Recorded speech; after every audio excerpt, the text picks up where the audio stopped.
This is USVI News, your Virgin Islands connection. Hi, everyone. Thanks so much for joining us for USVI News. I'm Emily Matson. On St. Croix, Virgin Islands police have a homicide investigation on their hands after a deadly shooting on Wednesday. It happened in Williams Delight. 28-year-old Jamarlee Christopher Alfred was shot. He was taken to the hospital by private vehicle where he later died. He was shot in the public housing community known as the Turf. Anyone with information is asked to call the Criminal Investigation Bureau, the Crime Tip Line, or Crime Stoppers. Meantime, VIPD's Economic Crimes Unit have arrested a third suspect in connection with an alleged local government fraud scheme. 23-year-old Abasi Luke is facing multiple charges, including grand larceny and forgery. Investigators say Luke, along with 25-year-old DeJour Baptiste and 23-year-old Miles Arnold, were all involved with the fraud. Police determined 12 checks totaling more than $22,000 were counterfeited and deposited using the Department of Labor's account information. Investigators say the trio each deposited several $1,000s into their personal bank accounts. United Airlines is sounding the alarm, telling its staff there are more summer flights than there are air traffic controllers, the ones that they can handle, and the issue is going to be contributing to more flight disruptions this summer. United's chief operating officer voiced his frustration in a memo to staff, saying until there are more air traffic controllers, they expect the U.S. aviation system to remain challenged this summer. He noted the situation is particularly bad in New York and in Florida. Transportation Secretary Pete Buttigieg met with the heads of airlines last month and said Tuesday that he disagrees. Buttigieg says air traffic control staffing is not to blame for most delays and cancellations this summer. He says there are other issues at play, like airlines pushing pilots into early retirement. With ridiculously high food costs right now, we're taking a look at some ways to save at the grocery store as shoppers begin to change their habits due to skyrocketing inflation. Across the country, shoppers are being confronted by sticker shock at the supermarket due to price jumps for staples, including bacon, eggs, and chicken. I'm literally going to more than one store to find I just got buns somewhere else because they had a good deal. Global conditions creating a nationwide food fight, now draining consumers' pocketbooks. The Food Industry Association, or FMI, also reporting in the first quarter of this year, consumers were spending more but buying less, with many meat eaters seeking smaller portions, with 32% saying they've stopped buying chicken and more than a third saying they've totally cut beef from their shopping carts. I always get my filet mignon at Trader Joe's, and it's up to like $25.99. I mean, it really jumped. According to FMI, 86% of shoppers worried about rising prices are actively trying to save money, including looking for deals, making substitutions or product changes, changing where or how they buy groceries, or buying more store or generic brands.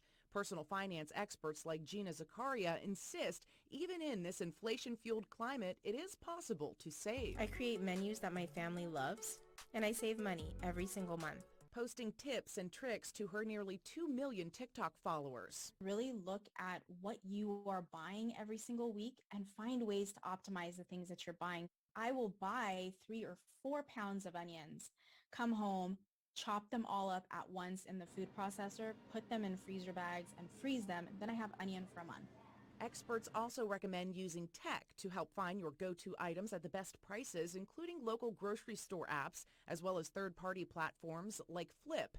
They say shop online for the most efficient price comparison and click the in-store pickup option, saving gas and time. But what if you didn't plan ahead and just want to walk into a grocery store? How can you save?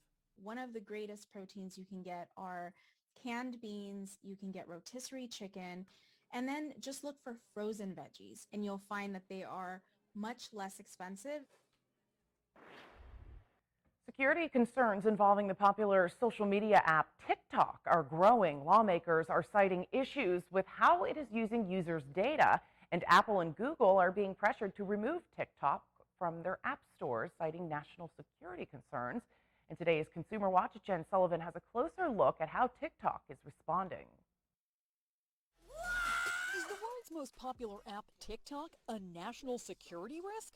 According to one Federal Communications Commission official, it's more than just an entertainment app. It functions as a sophisticated surveillance tool that is harvesting vast amounts of data on U.S. users. FCC Commissioner Brendan Carr is calling on Apple and Google to remove TikTok from app stores because of security issues, claiming the app collects personal data like search and browsing history, biometrics, and location information, and in some cases, draft messages. That's a problem, not just a national security problem, but to me it looks like a violation of the terms of the App Store. TikTok is owned by the Beijing-based ByteDance, which means the company is essentially under the control of the Chinese government, which the FCC fears can take data and infiltrate communications. A recent BuzzFeed report uncovered leaked audio from internal meetings in which employees in China reportedly said they were able to repeatedly access U.S. user data. But TikTok insists all U.S. user data is stored on American soil. We have never shared information with the Chinese government, nor would we. Michael Beckerman, TikTok's head of public policy in the Americas, says the claim that TikTok is collecting browser history is simply false. TikTok is not a security threat, and we're doing everything that we can, going above and beyond, working with trusted companies like Oracle, talking to actual agencies in the government that are responsible for national security to make sure that this is cleared up. For today's Consumer Watch, I'm Jen Sullivan. 2 lawmakers on the U.S. Senate Intelligence Committee are calling for an FTC probe, but the FTC has not yet responded to their request. British Prime Minister Boris Johnson is stepping down after 3 years in office. Johnson made this announcement in front of his office or his official residence on Thursday morning. The resignation comes after a series of high-profile cabinet resignations and multiple calls for Johnson to step down, including from some members of his own Conservative Party. Johnson says the timetable for a new election will be announced next week, and he will continue to serve until the new leader is in place. I know that there will be many people who are relieved, and perhaps quite a few who will also be disappointed. And I want you to know how sad I am to be giving up the best job in the world. But them's the breaks. Cases of monkeypox have increased globally by about 80% over the past few weeks. That's according to the World Health Organization. In a report published Wednesday, officials with the WHO say they've confirmed more than 2,600 cases since June 27th. There has also been 2 new monkeypox-related deaths in that time frame.